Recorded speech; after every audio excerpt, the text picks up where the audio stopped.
بسم اللہ الرحمن الرحیم۔ پھر آپ نے طفیل رضی اللہ عنہ کی طرف متوجہ ہو کر ارشاد فرمایا، اب آپ اپنی قوم کے پاس جائیں، ان کے ساتھ نرمی کا برتاؤ کریں اور اسلام کی دعوت انہیں دیں۔ حضرت طفیل رضی اللہ عنہ فرماتے ہیں، میں مسلسل سرزمین دوس میں لوگوں کو اسلام کی دعوت دیتا رہا، یہاں تک کہ رسول اللہ صلی اللہ علیہ وسلم ہجرت کر کے مدینہ منورہ تشریف لے گئے۔ یہاں پہنچ کر بدر، احد اور خندق ایسی ہولناک جنگوں کا آپ کو سامنا کرنا پڑا۔ اس کے بعد مدینہ منورہ میں حضور نبی کریم صلی اللہ علیہ وسلم کی خدمت اقدس میں حاضری دی۔ اس دفعہ میرے ہمراہ قبیلہ دوس کے تقریباً 80 گھرانے تھے جو نعمت اسلام سے مشرف ہو چکے تھے اور ان کی اسلامی حالت بہت بہتر تھی۔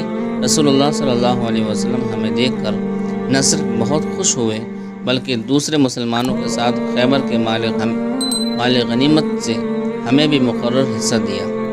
ہم نے التجا کی، یا رسول اللہ صلی اللہ علیہ وسلم، ہر جنگ میں ہمیں میمنہ میں رکھیے، یعنی لشکر کے دائیں پہلو پر، اور لفظ مبرور ہمارا شعار مقرر فرما دیجیے۔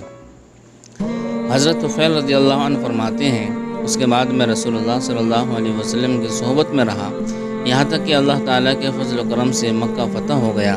میں نے عرض کیا، رسول اللہ صلی اللہ علیہ وسلم، بہتر یہ ہے کہ آپ مجھے عمرو بن حمیمہ کے بت ذوالکفین کی طرف روانہ کریں تاکہ میں اسے نظر آتش کر سکوں۔ رسول اکرم صلی اللہ علیہ وسلم نے وہاں جانے کی مجھے اجازت دے دی۔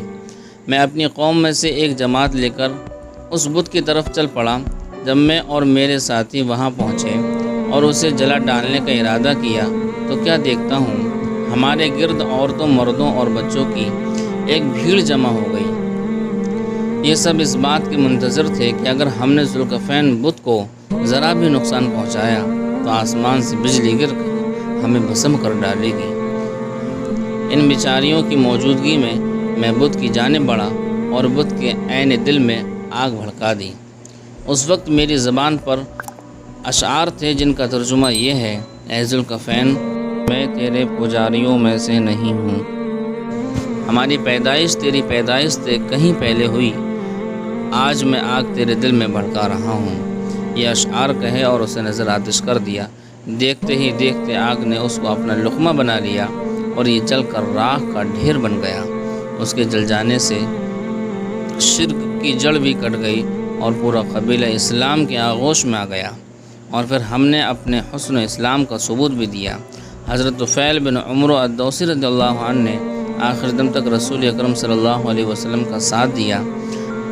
آپ کے وصال کے بعد حضرت صدیق اکبر رضی اللہ عنہ جب مسند خلافت پر فائز ہوئے تو حضرت طفیل بن عمرو رضی اللہ عنہ خلیفہ رسول صلی اللہ علیہ وسلم کی خدمت میں حاضر ہوئے اور یقین دلایا کہ میری ذات، میری تلوار اور میرا بیٹا آپ کی تائید و نصرت کے لیے وقف ہے۔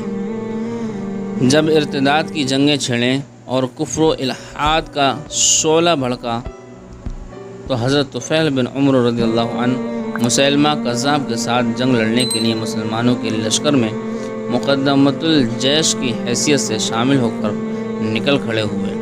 اس وقت ان کے ہمراہ ان کا بیٹا عمرو بھی تھا۔ یمامہ کی طرف روانگی کے سلسلے میں ابھی وہ راستے ہی میں تھے کہ انہوں نے خواب دیکھا۔ اپنے ساتھیوں سے انہوں نے کہا، میں نے ایک خواب دیکھا ہے، میں اس کی تعبیر معلوم کرنا چاہتا ہوں۔ ساتھیوں نے دریافت کیا، آپ نے خواب میں کیا دیکھا؟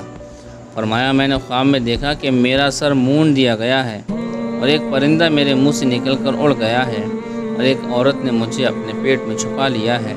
میں نے دیکھا کہ میرا بیٹا عمرو بھی تیزی سے بھاگتا ہوا میرے پیچھے پیچھے آ رہا ہے، لیکن میرے اور اس کے درمیان میں کوئی چیز حائل ہو گئی ہے۔